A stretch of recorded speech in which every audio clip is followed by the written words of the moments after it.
होतंय. आज नाश्त्याला काय केलं सांगा? पोहे, उपीट, इडली, सांबर, मिसळ असं झणझणीत काय केलाय?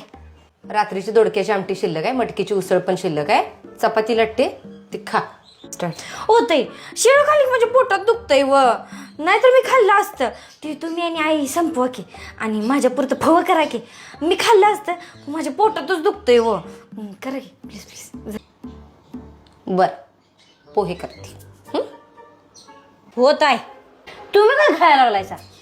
रात्रीचं उरलेलं मटण शिळं. अहो तुम्ही एकट्याच खायला लागलायसा, मला काय नाश्त्याला नाही वे. पोहे केल्यात.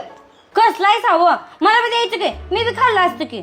होय पूजा, शिळं खाल्लं की तुझ्या पोटात दुखतंय, मग तू कसं खाणार? आणि तुला नाही ना चालत शिळं, म्हणून मी म्हंटल ग मीच शिळं खाऊ, तू खा पोहे.